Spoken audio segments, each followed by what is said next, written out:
तो देखिए, मैं कल जो बता रहा था कि अव्ययी भाव समास जो है वह मुख्य समास विधा करने वाला सूत्र अव्ययम विभक्ति समीप समृद्धि है। उसने विभिन्न अर्थों में अव्यय का अव्ययी भाव समास बताया।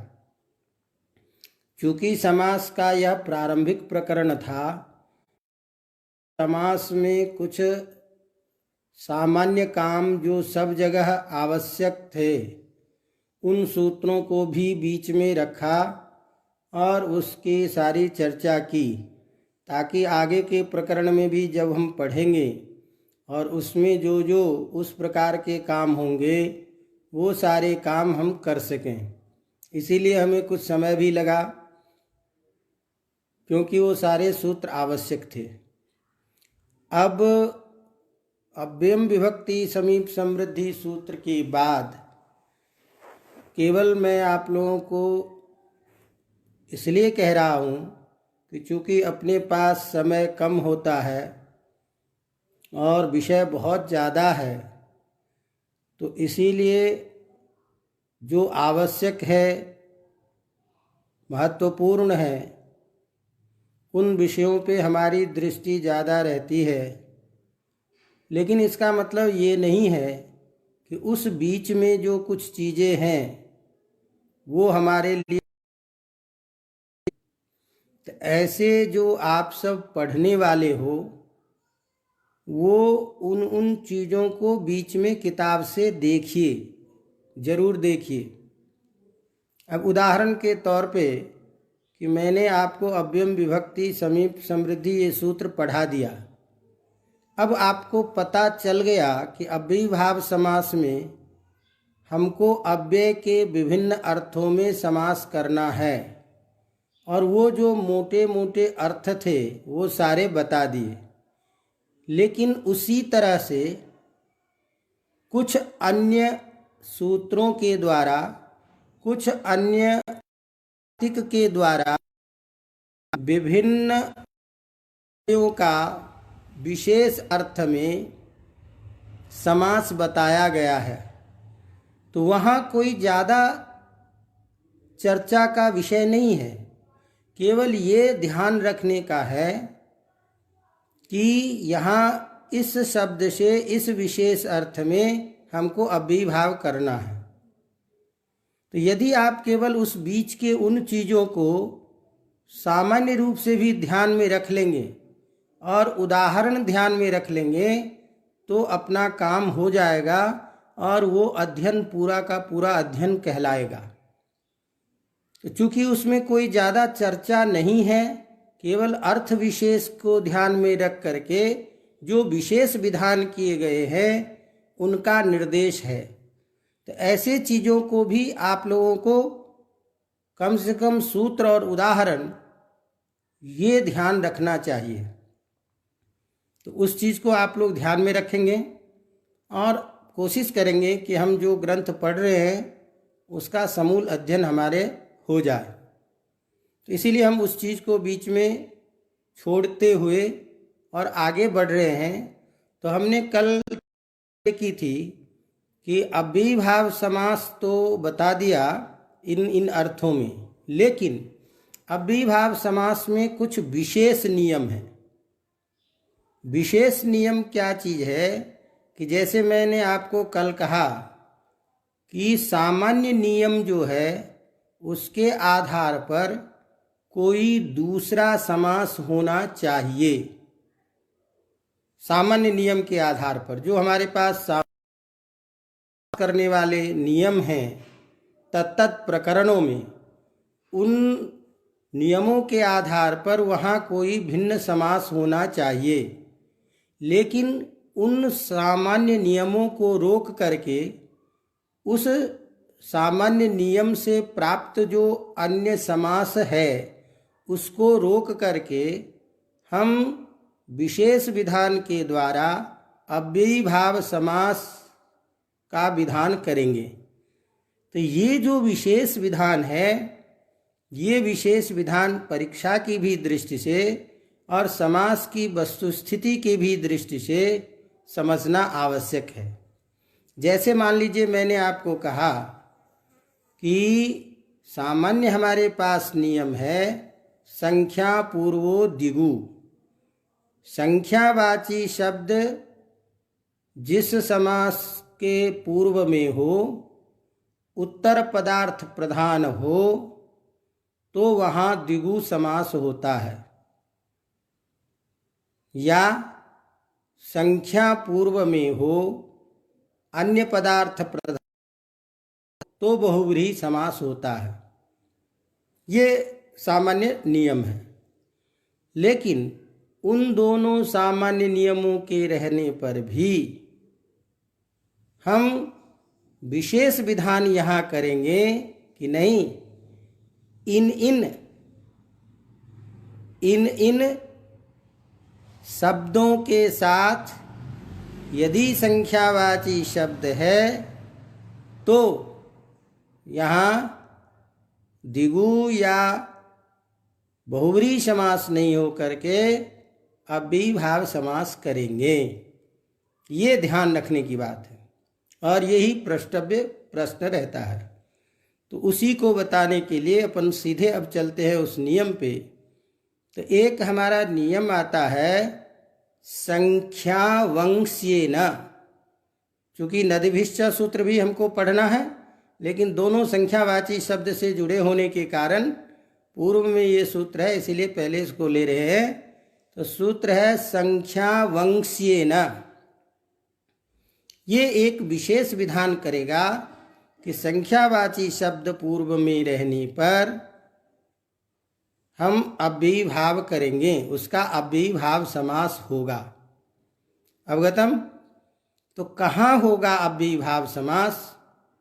तो उस चीज को बताने के लिए सूत्र में कहा वंश्येन। तो सूत्र अपना पूरा क्या बनाया? संख्या वंश्येन। तो सूत्र में यह जो संख्या है ये प्रथमांत पद है और पद का बोधक है, पद आएगा। तो संख्या वाचकम यत् पदम तत्समस्यते। संख्यावाचक जो पद होगा वह समस्त होगा। कब समस्त होगा? किसके साथ समस्त होगा, किसके साथ समास होगा? तो उसके लिए सूत्र में दूसरा पद दिया वंश्येन। वंश्यवाचक शब्द के साथ।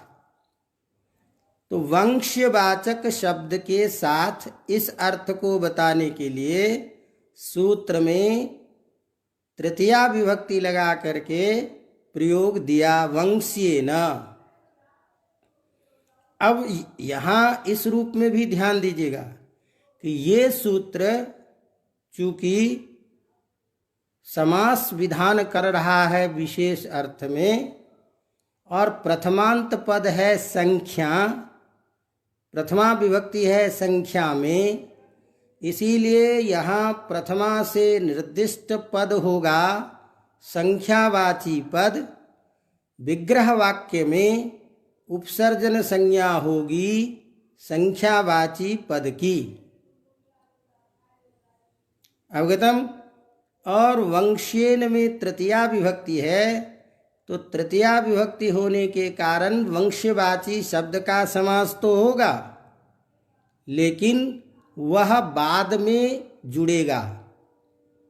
इसीलिए यहाँ पहले का जो नियम है उपसर्जन संज्ञा करने वाला सूत्र से कि प्रथमा निर्दिष्टम समास उपसर्जनम, और उस नियम से जो प्रथमांत से निर्दिष्ट पद की उपसर्जन संज्ञा होती है, उस नियम से इस सूत्र के द्वारा बनने वाले प्रयोग में प्रथमा से निर्दिष्ट पद होगा संख्या। तो संख्यावाची पद जो है उसकी उपसर्जन संज्ञा होगी। अवगतम? एक सामान्य बात थी, इसीलिए हमने आपको कहा। अब समास होता है, ये सारी चीज़ें पूर्व से अनुवृत्त हो ही जाएगा। अव्ययीभाव संज्ञक होगा, ये भी अर्थ होगा। तो विशेष बात क्या हो गई कि समझना है वंशीय न शब्द को। तो वंशीय शब्द है, वंश नहीं है, वंशीय। तो वंश में होने वाला जो होता है उसे हम वंशीय कहते हैं। माने वंश शब्द संतति का वाचक है। वंश का अर्थ होता है परंपरा से जो संतति की परंपरा चली आ रही है, परंपरा संतान की जो अवच्छिन्न धारा चल रही है, पिता पुत्र फिर पुत्र पिता, ऊपर से पितामह प्रपितामह वृद्ध प्रपितामह इत्यादि जो परंपरा है, वह परंपरा वंश के नाम से जाने जाते हैं। तो वंश तो उस संतति गोत्र इसका वाचक है, अवगतम। लेकिन यहाँ वंश शब्द नहीं है। वंश में होने वाला, वंश में जो उत्पन्न हो, यदि वंश में होने वाले जो भी होंगे संतति परंपरा में, उसको बताने के लिए होगा। अर्थात उस वंश में उत्पन्न, वंश से संबंधित जो होगा वो अर्थ यहाँ लिया जाना है, अवगतम।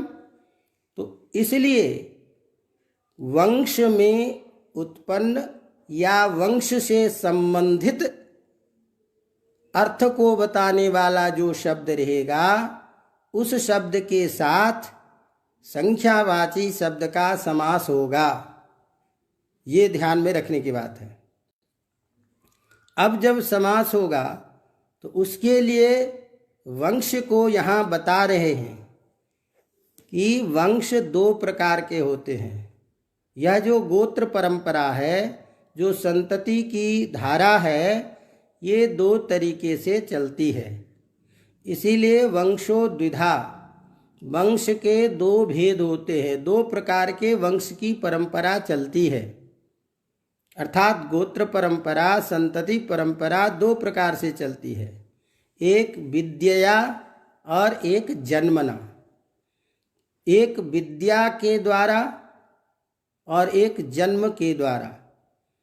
अर्थात विद्या वंश एक होता है कि हम इस गुरु परंपरा से पढ़े हैं, हम इस ऋषि के संतान हैं, हमारे पूर्वज काश्यप थे, भारद्वाज थे, अत्रि थे। तो ये जो हमारी ऋषि की गोत्र परंपरा है, जिसके हम संतान हैं, ये जो संतान है, जिस वेद के, जिस शाखा के हम से संबंधित हैं, यह जो वंश परंपरा चली आती है, इसी को हम विद्या वंश कहते हैं। अब छोड़िए, आजकल तो किसी को पता ही नहीं है कि हम किस वेद के शाखाध्यायी हैं, क्या हैं, किस तरह के हैं। लेकिन इतना समझ लीजिए, उसको भी छोड़ दें तो ये जो हमारी गुरु वंश परंपरा है कि उनके गुरु ये, उनके या उनका शिष्य ये, उनका शिष्य ये, महाशय जी के शिष्य परंपरा के छात्र हैं।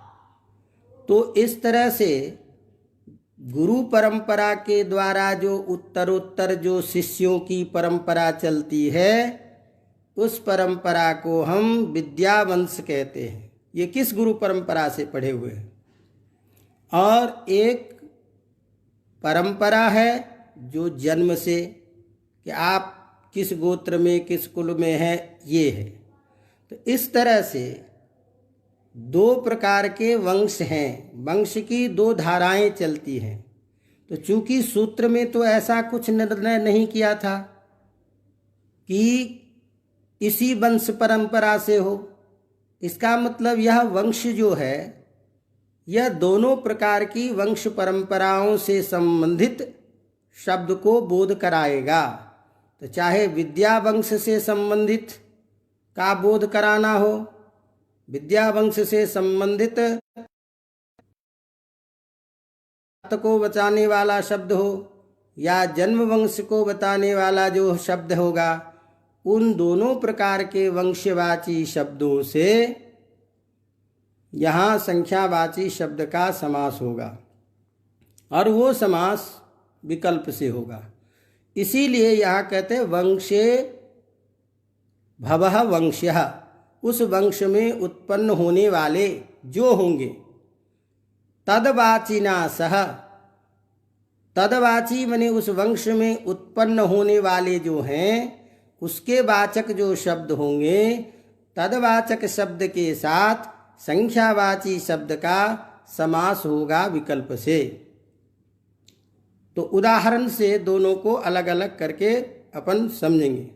अब एक चीज़ ध्यान दीजिए, यहाँ भी सामान्य रूप से कि जब आपने कहा कि वंशो द्विधा विद्या जन्मना च, विद्या से और जन्म से, तो इन दोनों वंशों में ये जो गुरु परंपरा है, विद्या वंश परंपरा, जिसके द्वारा आपको संस्कार अध्ययन अध्यापन कार्य चलता है, तो इन दोनों वंश परंपराओं में जन्म परंपरा, जन्म वंश से विद्या वंश को बहुत श्रेष्ठ माना गया है। विद्या वंश बहुत श्रेष्ठ है। तो गुरु परंपरा का जो वंश परंपरा है वह जन्म वंश परंपरा से बहुत श्रेष्ठ माने जाते हैं। क्यों?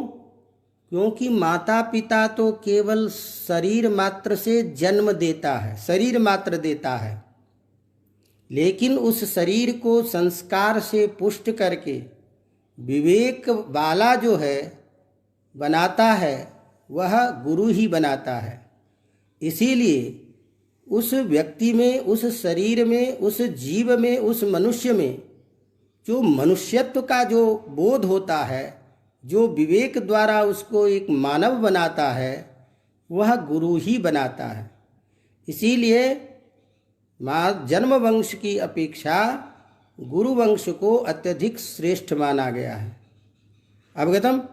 इसीलिए बहुत बड़ी बात होती है कि ऐसे गुरु परंपरा में प्राप्त एकाक्षर प्रदातारम यो गुरुम नाभिवंदयेत, एक अक्षर भी यदि किसी से हमें जीवन में ज्ञान प्राप्त होता है तो हमेशा उसके प्रति सम्मान होना चाहिए, उसके प्रति हमेशा आदर भाव होना चाहिए।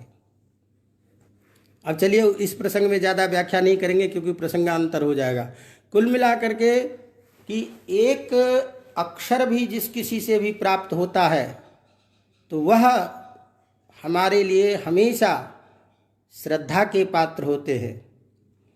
इसीलिए विद्या वंश को श्रेष्ठ माना गया है जन्म वंश की अपेक्षा, क्योंकि इस मैंने जैसे कहा कि इस जन्म वंश में तो केवल माता पिता के द्वारा शरीर प्राप्त होता है, लेकिन उस शरीर को संस्कारवान बनाने का कार्य गुरु परंपरा के द्वारा, गुरु के द्वारा होता है।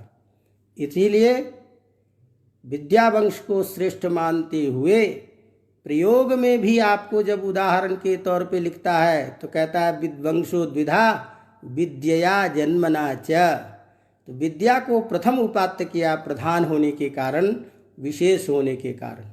चलिए कोई बात नहीं। तो अब ये तय हो गया कि इस सूत्र में वंश शब्द जो है वो दोनों प्रकार के वंशों में जो उत्पन्न होगा उसको बताने वाला जो शब्द होगा, तदवाचक शब्द के साथ संख्यावाची शब्द का समास करेगा विकल्प से, और उसे कहेगा कि भैया वो अव्ययीभाव समास होगा। यदि ये नहीं होता, यदि ये नियम नहीं करते, तो सामान्य नियम जो हमारा प्रवृत्त है कि संख्या पूर्व में रहने पर द्विगु समास होता है, तत्तद नियम की प्राप्ति से द्विगु की स्थिति बनती। इसीलिए उस सामान्य नियम को रोक करके यहाँ ये विशेष नियम दिए। तो उदाहरण दे रहे हैं, द्वौ मुनि वंश्यौ इति द्विमुनि।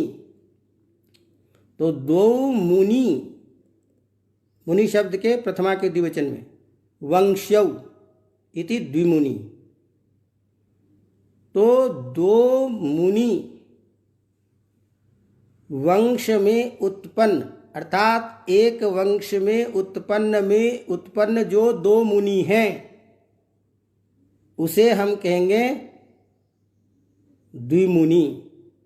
तो यहाँ ध्यान दीजिए कि दो मुनि, इसको बताने के लिए तो दो मुनि कह दिया, लेकिन आगे शब्द दे रहा है वंश्यौ। ये केवल अर्थ मात्र को बता रहा है, क्योंकि सूत्र ने आपको कहा कि वंशवाची शब्द होने के कारण, इसीलिए वंश्यौ में भी द्विवचनांत का प्रयोग किया। तो यहाँ वंशवाचक उस वंश से संबंधित दो व्यक्ति विशेष का बोध कर रहे हैं, जो एक ही वंश से उत्पन्न हो, एक ही वंश की परंपरा में हो, एक ही चीज की परंपरा में हो। तो यह जो उदाहरण है, क्रमिक से ध्यान रखिएगा कि पहले हमने विद्यावंश को स्वीकार किया था, तो ये विद्यावंश का उदाहरण है। तो एक विद्या की जो परंपरा है, उस विद्या की परंपरा में होने वाले जो दो मुनि, उन दोनों मुनियों को बोध कराने के लिए यहाँ प्रयोग दिया गया है। तो इस तरह से अब ये किस विद्या से संबंध, ये हमको पता नहीं है, इसीलिए इस अर्थ को बताने के लिए ग्रंथकार सामने में लिख देते हैं व्याकरणस्य त्रयो मुनयः व्याकरणस्य। अवगतम? तो व्याकरणस्य ये शब्द बाद में रख करके उस दो मुनि का अन्वय व्याकरण के साथ कर रहे हैं। समझ में आ रही बात? तो केवल आप अभी इतना समझिए कि यह व्याकरण दे करके व्याकरण की विद्या जो है, उस विद्या से संबंधित जो दो मुनि हैं, उन दो मुनियों के बारे में कह रहे हैं। तो ऐसा दो मुनि समुदाय से युक्त यह द्विमुनि प्रयोग होगा और वो व्याकरण के मुनि कहलाएंगे। तो दो मुनि व्याकरण के कौन कौन? पाणिनि और कात्यायन, ये दो मुनि, क्योंकि प्रथम हमारे मूल बनाने वाले ये दोनों आचार्य हैं।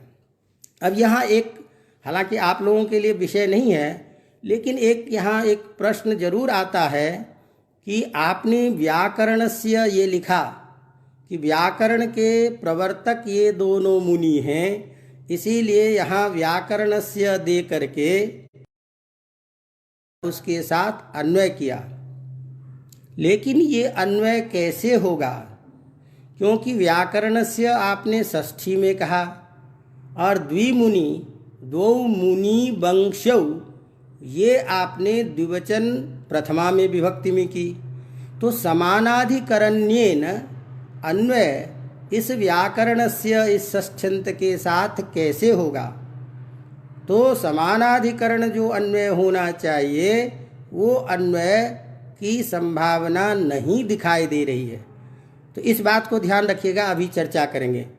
तो इस तरह से अभी चाहे दो मुनि हो तो भी प्रयोग बना लेंगे, चाहे तीन मुनि हो तो भी प्रयोग बना लेंगे।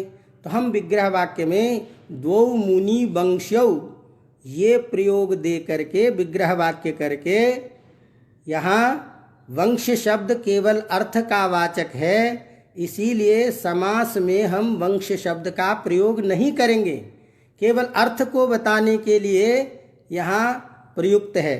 वंशवाचक शब्द है मुनि, एक विद्या वंश का वाचक है ये मुनि, एक ही विद्या के दो मुनि के इस अर्थ बताने के लिए लौकिक विग्रह वाक्य में हम वंशौ का प्रयोग करते हैं कि बच्चे को अच्छी तरह समझ में आ जाए। लेकिन समास जो होगा वो केवल द्वि और मुनि को होगा, इसीलिए अलौकिक विग्रह में केवल हम द्वि औ मुनि औ करेंगे। अब ये वंश अर्थ प्रधान होने के कारण संख्या वंशेन से हम समास कर देंगे और समास करने के बाद पूर्व की तरह प्रक्रिया करेंगे विभक्ति लोप। अब विभक्ति लोप करने के बाद में फिर वही उपसर्ग संज्ञा पूर्व प्रयोग जो है, तो द्वि पूर्व में है ही, द्वि के बाद भी मुनि शब्द आएगा अव्यय संज्ञा करेंगे, अव्यय करके सु का लोप कर देंगे तो क्या बन गया? द्विमुनि। इसी तरह से हम प्रयोग बना लेंगे कि भाई त्रयः मुनयो, तो ये 3 मुनि हो गया।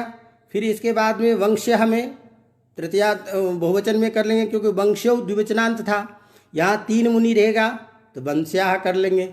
तो त्रयो मुनयः वंश्याः, इस अर्थ में एक ही विद्या वंश के 3 मुनि हैं, इसको बताने के लिए त्रिजस मुनि, जस फिर वंशवाचक होने के कारण, एक विद्या वंश के होने के कारण, और वो कौन? व्याकरण, क्योंकि व्याकरण से त्रयो मुनयः, तो इसीलिए एक व्याकरण विद्या वंश के एक ही संबंधित विद्या से संबंधित 3 मुनियों के होने के कारण यहाँ मुनि शब्द का संख्यावाची शब्द के साथ समास करके त्रिमुनि बना लेंगे इसी तरह, और त्रिमुनि बना करके प्रयोग बन जाएगा त्रिमुनि। तो अब ध्यान रखिए कि हमको ये परीक्षा में क्या दिक्कत होगी कि भाई द्विमुनि त्रिमुनि केवल इतना यदि प्रयोग देता है तो हमको पता ही नहीं चलता है कि हम क्या करें, बहुव्रीहि करें कि द्विगु करें कि अव्ययीभाव करें। तो इसीलिए प्रायः यदि वंश्यो इत्यादि न भी दे, कोई शास्त्र विशेष का नाम दे दे आगे, ग्रंथ विशेष का नाम दे दे आगे, तो सीधे समझिएगा कि ये अव्ययीभाव का बोधक है। चलिए, अब यहाँ जो मैंने अभी चर्चा की कि त्रयो मुनयः व्याकरणस्य द्विमुनि व्याकरणस्य, ये जो आपने प्रयोग किया, ये प्रयोग में समानाधिकरण अन्वय कैसे हुआ? क्यों कि त्रिमुनि व्याकरणम, इस प्रयोग में व्याकरणम आपने कहा, तो ये जो समानाधिकरण का जो अन्वय होगा वो कैसे होगा? तीनों मुनियों का एक अधिकरण में प्रयोग करके समास को समानाधिकरण की स्थिति कैसे बनेगी? उसके लिए कहते हैं समानाधिकरण की स्थिति दिखाने के लिए मूल में ही विद्या तदवताम अभेद विवक्षायाम त्रिमुनि व्याकरणम इति। तो ये जो विद्या है और इस विद्या, ये जो विद्या है और उस विद्या को धारण करने वाले जो हैं, विद्या को ग्रहण करने वाले जो होते हैं, तो उस विद्या को अर्थात व्याकरण विद्या को और व्याकरण विद्या जो है उसको जो धारण करने वाले जो हमारे मुनि हैं, उनमें हम अभेद विवक्षा करके कि विद्या को मुनि के अधीन और मुनि को संख्या के साथ में अन्वय करके समानाधिकरण कर रहे हैं। इसीलिए कहते हैं कि विद्या विद्या और तदवताम, विद्या में और उस विद्या को धारण करने वाले में, तो व्याकरणस्य जो विद्या थी उसका अन्वय इसमें नहीं हो पाता, इसीलिए समानाधिकरण व्याकरण का नहीं हो रहा था, क्योंकि मुनि का तो हो जाता, वंशवाचक है इसीलिए। लेकिन आपने इससे किसको पकड़ लिया था? व्याकरण को। तो व्याकरण विद्या तो अलग चीज हो गई। व्याकरण विद्या वाला ये एक वंश के ये मुनि थे, इसीलिए उस मुनि का द्यों के साथ में समानाधिकरण हो जाता अन्वय। लेकिन व्याकरण जो विद्या है उसका अन्वय कैसे होगा? तो इसीलिए कहा कि विद्या और विद्या वाला, इन दोनों में अभेद विवक्षा करके वह अभेद विवक्षा वाला संख्या उस विद्या से अभिन्न जो विद्या को धारण करने वाले मुनि, उनका उस संख्यावाची शब्द के साथ में समानाधिकरण अन्वय हो जाता है।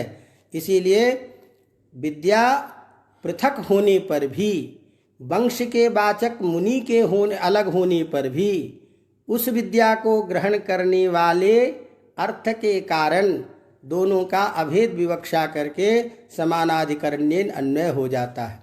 अवगतम?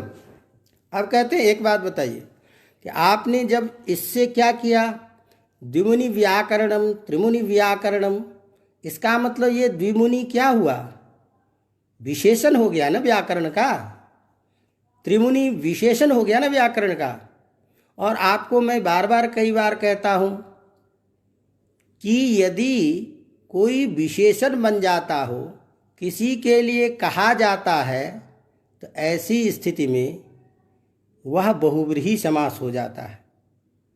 तो यदि हम सीधे सीधे इसको ये कहते कि द्विमुनि व्याकरणस्य, तो व्याकरणस्य इस अर्थ में अन्य पदार्थ व्याकरण है ही, उसको बताने वाले ये द्विमुनि जो हैं इनका हम समानाधिकरण अन्वय कर लेंगे, व्याकरण छूट ही जाता, अन्य पदार्थ से पकड़ में आ जाता।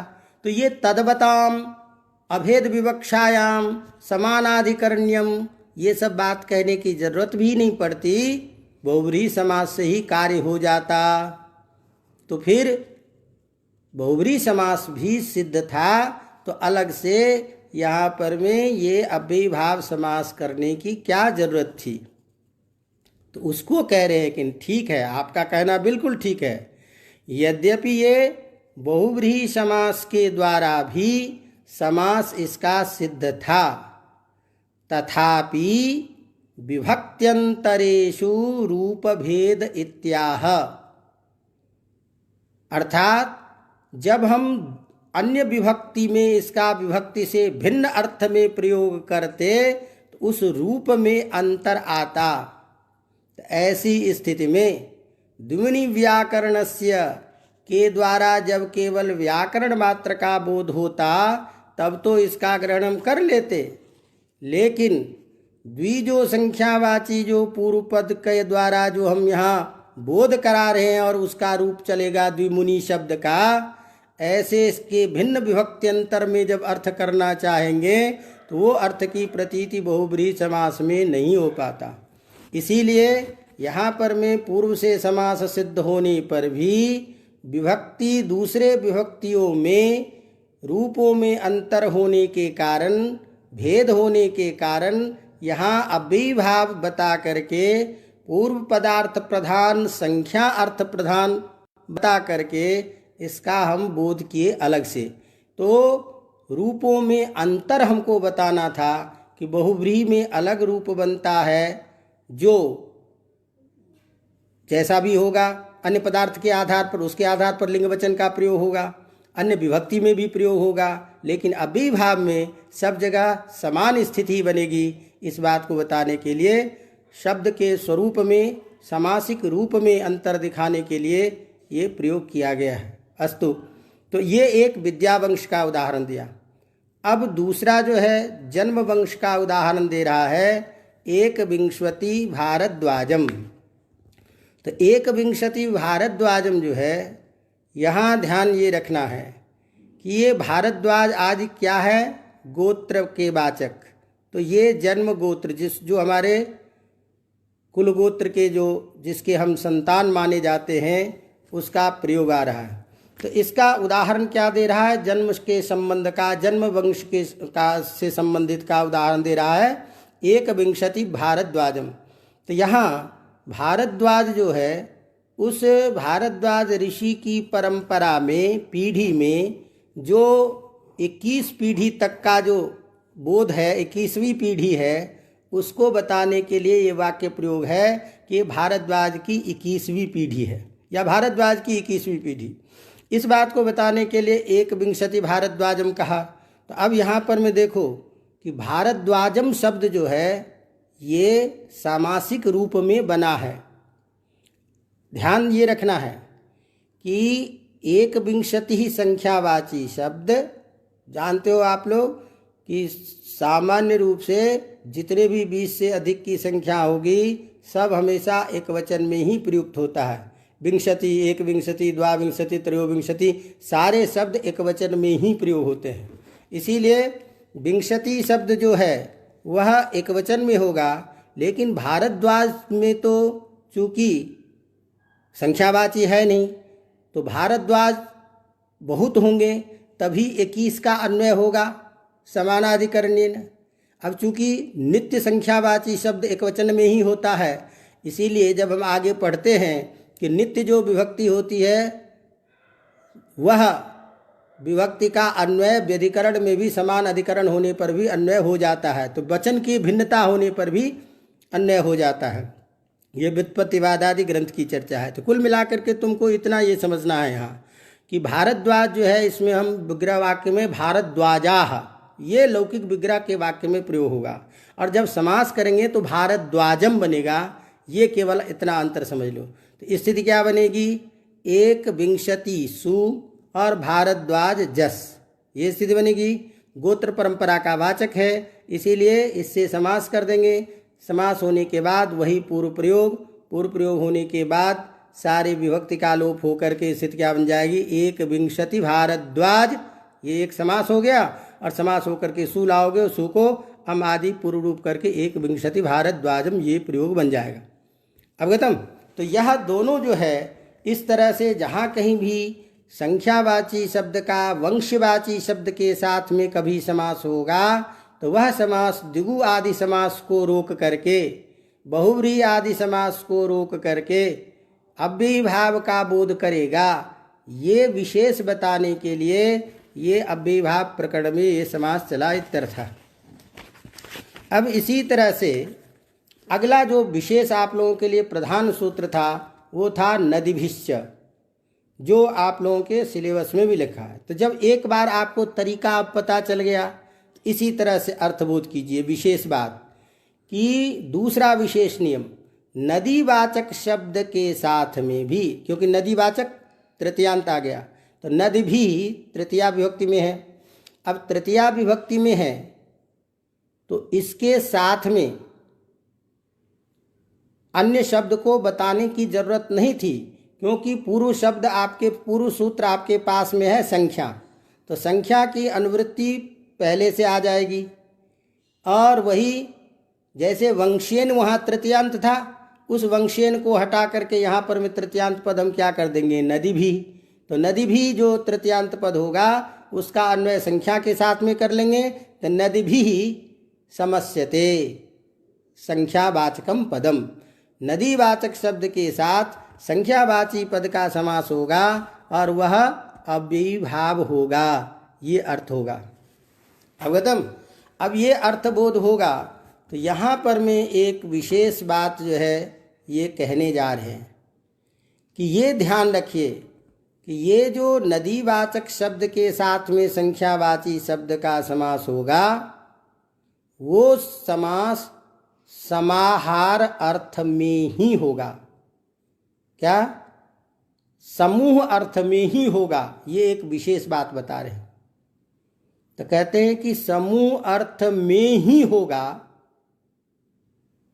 ये आपने कैसे कहा? तो वार्तिक दिया इसके लिए, समाहारे च अयम इष्यते। तो समाहारे च अयम इष्यते, तो सामान्य ये वार्तिक दिया कि यह जो समास है, कौन सा समास, नदीवाचक शब्द का संख्यावाची शब्द के साथ जो समास है, यह समास कहाँ हो इसको बताने के लिए वार्तिक ने दिया कि समाहारे च अयम इष्यते। यह जो समास है ये समाहार में ही इष्ट है, समाहार में ही अपेक्षित है। तो अब कहते हैं ये अर्थ कैसे हुआ, समाहार अर्थ में ही? तो कहते हैं कि इस सूत्र में भाई च का मतलब तो होता है केवल और, तो और का मतलब तो हुआ कि पहले कुछ और था फिर उसके साथ और हुआ। तो अर्थ तो ये होना चाहिए कि और समाहार में भी होता है। तो और का मतलब हो गया कि भाई इसका मतलब एक से उसमें इतरेतर योग में भी होगा और समाहार में ही होगा। तो कहा नहीं, समाहार अर्थ में ही होगा। ये यहाँ च का अर्थ है। तो समाहारे च अयम इष्यते, इस वार्तिक में च जो शब्द प्रयोग किया गया है वो च शब्द एवकार के अर्थ में है, और एव जो होता है वो अन्य योग व्यवच्छेद करता होता है, माने दूसरे का व्यावर्तक हो जाता है कि दूसरे अन्य अर्थ में नहीं जाएगा, वह किसी अन्य अर्थ को नहीं पकड़ सकता है कभी, जिसमें प्रयुक्त है उसी का बोध कराएगा। इसीलिए समाहारे एव इष्यते ये अर्थ इसको करना है न कि समाहारे च अयम इष्यते। तो च शब्द इसका क्या प्रयोग है? एव अर्थ का वाचक पाठक है। अवगतम?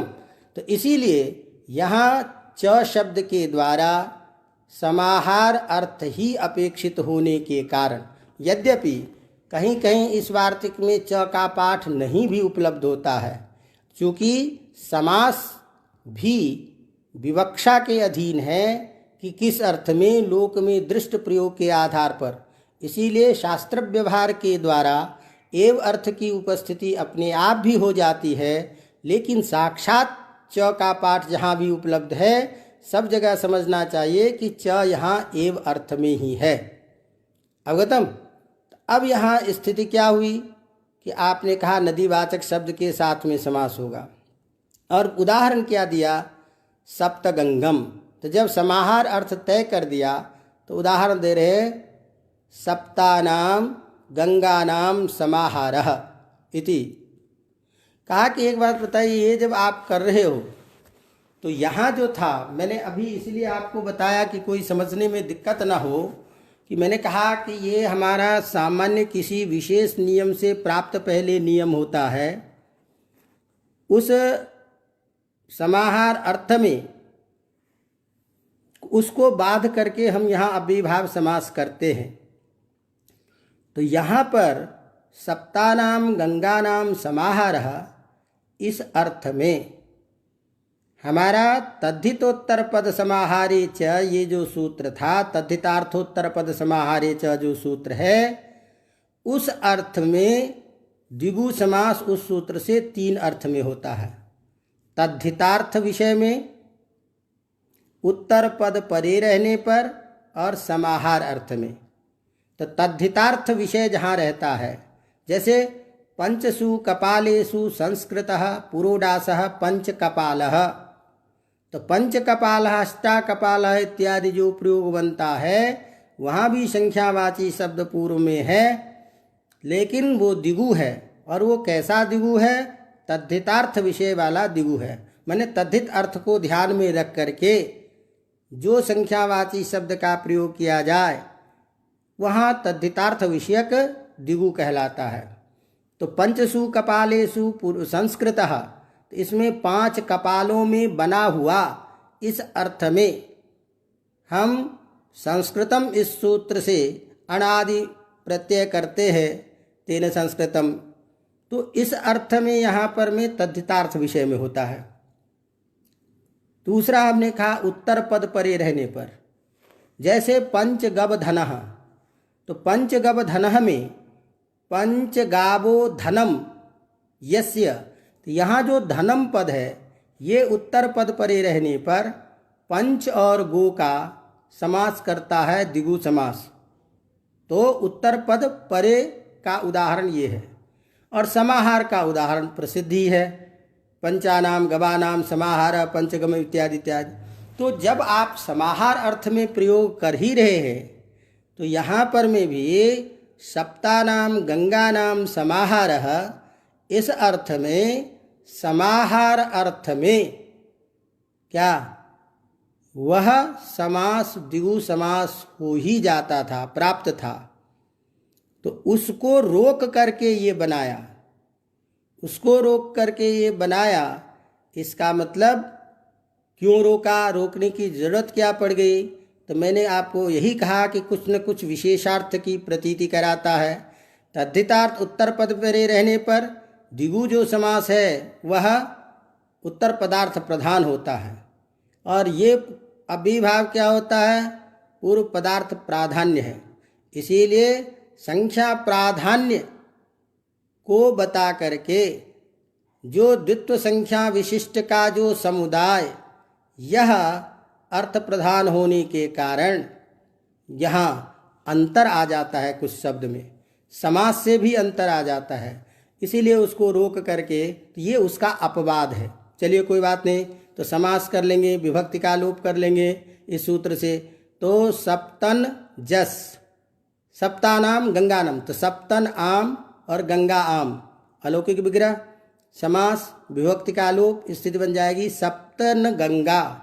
अब चूंकि पूर्व में जो पद है वो प्रातिपदिक के अंत में न है, इसीलिए नलोप प्रातिपदिकांत से प्रातिपदिक से न का लोप कर लेंगे तो इससे बन जाएगी सप्तगंगा। सप्तगंगा बनने के बाद फिर वही ह्रस्व हो करके सप्तगंग सु अम करेंगे, क्या बन जाएगा सप्तगंगम। इसी तरह से द्वियमुनम, तो द्वयोः यमुनयोः समाहारः द्वियमुनम इत्यर्थः। अब यहाँ ये सारी चीज़ें हो गई। अब एक प्रश्न आता है सामने कि आपने नदीवाचक शब्द के साथ में समास किया, तो नदीवाचक शब्द के साथ में समास किया, उदाहरण हमको दे दिया कि सप्तगंगम द्वियमुनम इत्यादि। तो एक प्रयोग बनाइए कि पंचनदम, ये प्रयोग बनता है। सप्तगोदावरम, ये प्रयोग बनता है। तो फिर पंचनदम, यह जो प्रयोग है, इस प्रयोग में कौन सा समास होगा? यह नदीभिश्च सूत्र से समास करें कि तदितार्थोत्तर पद विषयक जो द्विगु समास है वो द्विगु समास है, क्या किया जाए? तो इसीलिए ध्यान दीजिए कि प्रायः कई बार लोग कह देते हैं कि भाई इसमें नदी तो है नहीं, नदीवाचक शब्द तो जैसे गंगा है यमुना है तो ऐसे नदीवाचक शब्द के साथ में ही समास होगा, तो इसीलिए पंचनदम में तो वो ही समास होगा द्विगु समास। लेकिन हमेशा इसी सूत्र से अपने को पंचनदम में भी समास करना है। कारण क्या है कि यहाँ पर में जो नदीभिश्च में, भाई आप एक बात बताइए कि जैसे संख्या वंशेन कहा तो वंशेन में तृतीया विभक्ति कर दी एक वचन में, तो ऐसी स्थिति में नदी जो शब्द है वहाँ जैसे एक वचनांत का प्रयोग किया है, इसी तरह से यहाँ नदी शब्द बहुवचनांत का प्रयोग न करके एक वचनांत का प्रयोग करते तो सूत्र बना देना चाहिए था। क्या सूत्र बना देना चाहिए था? नदी भिश्च के जगह नद्याः या नद्याश्च, तो तृतीया के वचन में होता नद्या, तो नदीवाचक नदी के साथ नदीवाचक शब्द के साथ ये अर्थ आ ही जाता। फिर सूत्र में बहुवचन में प्रयोग कैसे किया? नदी भिश्च, ये बहुवचन में करने की क्या जरूरत है? बात समझ में आ रही कि नहीं आ रही? कि भाई सूत्र में पहले भी आपने संख्या वंशेन में एक वचन में द्वारा किया, यही तो अर्थ करना था वंशवाचक शब्द के साथ संख्यावाची शब्द का समास।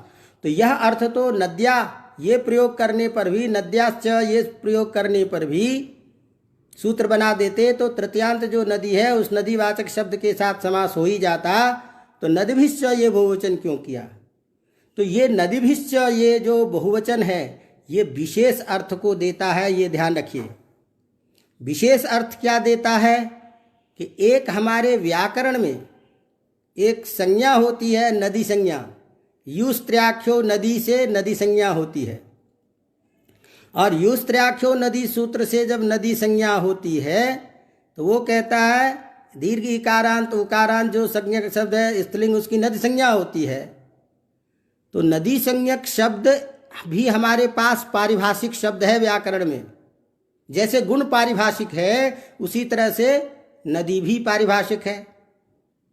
जैसे संख्या जो है एक दो की संख्या का बोध लोक में करते हैं तो वो भी संख्यावाचक है, और हमारे व्याकरण में बहुगण वतुडति संख्या ये भी संख्या संज्ञा करने वाला सूत्र है, तो पारिभाषिक संख्यावाचक शब्द भी है।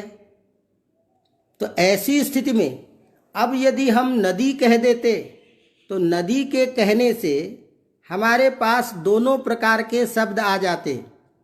एक शास्त्रीय जो नदी संज्ञक शब्द है, बात समझ में आ रही बात की नहीं? तो ऐसे इकारांत उकारांत दीर्घ इकारांत दीर्घ उकारांत जो नदीवाचक शब्द वो भी पकड़ में आता, और तब अर्थ होता कि उस नदीवाचक शब्द के साथ समास होता। एक अर्थ ये उपस्थित होता कि नदी का वाचक जो ये गंगा इत्यादि है इसका समास होता।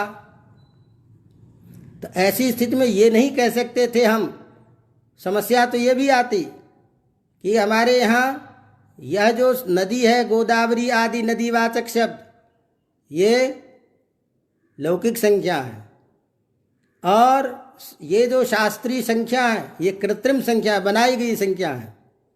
तो नियम आता है कृत्रिमा कृत्रिमो कृत्रिमस्यैव ग्रहणम। तो शास्त्रीय जो संख्या है कृत्रिम संख्या, नदी संज्ञा, ये पाणिनि के द्वारा बनाई गई विशेष संज्ञा है। इसी संज्ञावाचक शब्द का ग्रहण होने लगता, ये नदीवाचक शब्द पकड़ में ही नहीं आता।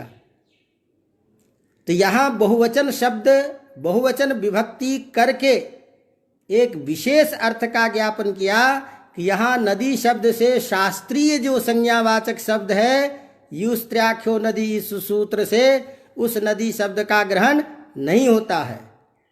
और लोक में जो प्रसिद्ध जो नदी है उसी नदी का ग्रहण होगा। इस गंगा यमुना इत्यादि जो लोक में प्रसिद्ध नदी, इसी नदी का यहाँ ग्रहण है। व्याकरण में जो युस्त्र्याख्यो नदी, इस सूत्र से जो विहित नदी संज्ञक शब्द है, ऐसे शब्दों का ग्रहण यहाँ नहीं होता है। एक तो ये बात आ गई। दूसरी बात कि ये जो नदी शब्द है, ये नदी शब्द अपने शरीर का भी बोधक है। शरीर का बोधक नाम नदी, ये जो शब्द है यह इस शब्द स्वरूप का भी बोधक है। इसीलिए यह नदी शब्द जो है, नदी शब्द विशेष के भी साथ समास कर देगा और नदी वाचक शब्द के साथ भी समास कर देगा। तो नदी शब्द जहाँ बाद में रहेगा, तदवाचक शब्द के साथ में भी समास हो जाएगा। तो तदवाचक शब्द के साथ में समास होगा तो पंच नदम में हो जाएगा। तो पंचानाम नदी नाम समाहारः, इस अर्थ में नदी शब्द भी आ गया। तो इस सूत्र से नदी शब्द का भी ग्रहण होगा और नदी का वाचक जो गंगा यमुना आदि है उसका भी वाचक बोध करा देगा। इसीलिए पंच नदम में भी नदी शब्द स्वरूप के साथ में समास हो करके इसका प्रयोग होगा। इसीलिए ये समास पंचनदम में भी अव्ययीभाव ही करना है। और सप्त गोदावरम, सप्त गंगम, द्वियमुनम इत्यादि समस्त समास में भी वही प्रयोग करना है। क्यों सप्त गोदावरम का हमने उदाहरण दिया? क्योंकि सप्त गंगम द्वियमुनम इत्यादि में तो हरस करके सू का आम कर लोगे, लेकिन सप्त गोदावरम में समासांत टच प्रत्यय करके हमको सप्त गोदावरम रूप बनाना है। तो समासांत प्रत्यय हमने चूंकि आपको पढ़ा दिया है। तो इस तरह से यह नदीविश्च सूत्र इस विशेष अर्थ का ज्ञान कराता है कि ध्यान रखना भैया कि नदी शब्द अपने शब्द स्वरूप का भी बोधक है यहाँ, और बहुवचन प्रयोग होने के कारण नदी का वाचक जो शब्द है गंगा यमुना आदि जो प्रसिद्ध लोक में, उसी का ग्रहण करेगा। शास्त्रीय जो नदी संज्ञा है युस्त्र्याख्यो नदी इत्यादि सूत्र से जो नदी संज्ञा होती है, ईदूदंतो नित्य स्त्रीलिंगो नदी संज्ञोस्तः, ईकारांत उकारांत जो नित्य स्त्रीलिंग शब्द जिसकी नदी संज्ञा होती है, ऐसे शब्द का ग्रहण यहाँ नहीं होता है। अवगतम? तो इस तरह से इस सारे के सारे उदाहरण को लेकर के ये हम प्रयोग बना लेते हैं। तो सारे नदीवाचक शब्द का भी समास विशेष समास हो गया और वो अव्ययीभाव होगा। वंशवाचक शब्द का भी संख्यावाचक शब्द के साथ समास होगा, वो भी अव्यय होगा। इस तरह से ये विशेष नियम ध्यान रखना था। इसी तरह से अब हम सीधा लेकर के उदाहरण पे आपको पहुंचा देते हैं कि ये जहाँ बहुब्रीहि समास होना चाहिए सामान्य नियम के साथ, क्योंकि अब समय हो रहा है, आज हमको इसको समाप्त पूर्ण करना ही है। तो इसलिए तो बहुब्रीहि समास जहाँ विशेष होगा वहाँ भी रोक करके ये एक विशेष संज्ञा का विधान करने जा रहे हैं कि नहीं, विशेष अर्थ में बहुब्रीहि समास न करके अव्ययीभाव समास करेंगे। कहा कहाँ? तो उसको बताने के लिए एक सूत्र दे दिया, अन्य पदार्थे च संज्ञायाम। अन्य पदार्थे च संज्ञायाम। अब यहाँ संख्या अर्थ खत्म हो गया, अब दूसरा विषय आ गया। दूसरा विषय क्या आ गया कि आपने सब जगह कहा कि भाई यदि अन्य पदार्थ प्रधान होता है तो बहुब्रीहि समास होता है। ये सूत्र विशेष नियम करेगा कि नहीं नहीं, अन्य पदार्थ प्रधान होने पर भी यदि अन्य पदार्थ प्रधान वाला किसी का नाम ही रख दिया जाए, संज्ञा का वाचक यदि हो जाए, तो ऐसे अन्य पदार्थ में रहता हुआ भी जो वह सुबंत पद है उसका समास होगा नदी संज्ञक वाचक शब्द के साथ में, और वह विकल्प से समास करेगा। तो यहाँ क्या चीज़ आ गई? संख्या हट गई, संख्या खत्म हो गई। संख्या के बाद में यहाँ अन्य पदार्थ प्रधान हो गया, और अन्य पदार्थ में प्रधान जो विद्यमान, और नद भी सूत्र से नदी पहुँच जाएगा इधर। अवगतम? तो इसका मतलब विशेष नद अन्य पदार्थ है संज्ञाम च का सूत्र का क्या अर्थ हुआ? विशेष। सीधा अर्थ ये निकला कि यदि नदीवाचक शब्द हो, अन्य पदार्थ प्रधान हो, तो ऐसी स्थिति में नदीवाचक शब्द का सुबंत के साथ समास होता है, और वह समास अव्ययी भाव समास कहलाता है। अन्य पदार्थ प्रधान होने पर भी, माने अन्य पदार्थ में रहने पर भी सुबंत का नदीवाचक शब्द के साथ समास होगा, और वह समास नित्य होगा। यहाँ नित्य समास बता रहे हैं। अब नित्य क्यों बता रहे हैं इसकी चर्चा करेंगे अभी, लेकिन अभी ये समझिए कि इस सूत्र से समास जो हम कर रहे हैं वो नित्य कर रहे हैं। उदाहरण दे रहा क्या? उन्मत्त गंगम नाम देशः। तो यहाँ उन्मत्त गंगम कह रहे हैं प्रयोग।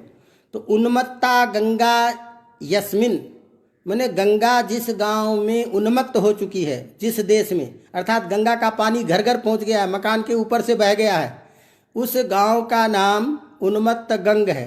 तो यहाँ क्या कर रखे हैं कि जिस गांव में बार बार पानी आता है ना, उस गांव का ही नाम रख दिया कि ये गांव ही उन्मत्त गंग है, यह देश उन्मत्त गंग है। तो उन्मत्त गंगम जो है, तो यहाँ देश का नाम है। तो अन्य पदार्थ कौन है? प्रधान देश। तो बहुब्रीहि समास होता तो उन्मत्त गंगः होता प्रयोग, क्योंकि विशेष के आधार पर प्रयोग। लेकिन हम प्रयोग क्या कर रहे हैं? उन्मत्त गंगम। तो उन्मत्ता गंगा यस्मिन यत्र वा, इस अर्थ में हम क्या करेंगे? समास। तो अन्य पदार्थ प्रधान होने पर भी यहाँ चूंकि देश का नाम है, इसीलिए नाम होने के कारण यहाँ विशेष अर्थ में अव्ययी भाव संज्ञा कर देंगे। तो यहाँ संज्ञा अर्थ यदि बोध कराना हो, किसी का नाम ही रख दिया गया हो, तो ऐसे अन्य पदार्थ प्रधान होने पर भी वह अव्ययी भाव संज्ञक कहलाता है। तो बाकी प्रयोग आप बना लोगे। उन्मत्ता गंगा यत्र, उन्मत्तासु गंगासु, समास कर लेंगे, समानाधिकरण पूर्व प्रयोग हो जाएगा। फिर उन्मत्ता जो है उसका फिर पढ़ा चुका हूँ सूत्र, स्त्रिया पुंगवत भाषित पुंसादनु, इससे पुंगवत भाव हो जाएगा, स्थित बन जाएगा उन्मत्त गंगा। हरस्व कर लोगे, स्थित बन जाएगी उन्मत्त गंग। सू लाओगे, सू को अम हो जाएगा विभाव होने के कारण, तो बन जाएगा उन्मत्त गंगम। तो उन्मत्त गंगम, तो ये जो समास होता है ये नित्य समास होता है। कहा नित्य समास क्यों होता है? कहा कि वाक्य जब करेंगे ना, तो वाक्य के द्वारा संज्ञा अर्थ की प्रतीति नहीं होती है। तो वाक्य हमको संज्ञा अर्थ बताना है, तो संज्ञा अर्थ में ही समास जब होगा, और वाक्य करने पर, विभाषा करने पर तो संज्ञा अर्थ वाक्य से भी बोध होना चाहिए था और समास से भी होना चाहिए था। तो चूंकि वाक्य के द्वारा संज्ञा का ज्ञान नहीं होता है और यह समास संज्ञा अर्थ में ही होता है, इसीलिए कभी भी हम वाक्य में इसका प्रयोग नहीं करते और नित्य समास ही करते हैं। तस्मात् अन्य पदार्थ प्रधान रहने पर, संज्ञावाचक होने पर नदीवाचक शब्द का हमेशा नित्य समास होगा। इस बात को बताने के लिए सूत्र दिया अन्य पदार्थे च संज्ञायाम। तो ये तीनों चारों सूत्र प्रधान थे जिसकी हमने चर्चा की। इति अव्ययीभाव समास प्रकरणम संपन्नम। अब इसके बाद हमारा जो तत्पुरुष का जो प्रधान सारा सूत्र है, जो भी 8-10 है, उसकी चर्चा करेंगे। और आज इस कथा को यहीं विराम देते हैं। और आप लोग इसी तरह से आते रहिए, और बीच बीच में वो सब जो करने के लिए आपको डेली कहते हैं वो सब भी करते रहिए। और फिर इसी के साथ हम 10-15 मिनट के बाद फिर मिलते हैं। संयोग अच्छा रहा कि लाइट नहीं गई। आज उम्मीद नहीं थी कि अपन चल पाएंगे इतनी देर तक, लेकिन बीच में विद्युत के आ जाने से कोई व्यवधान नहीं हुआ। लगता है यह सब एक संयोग ही है। तो आप सबको बधाई। पुनर्मिलामः अनंतरम।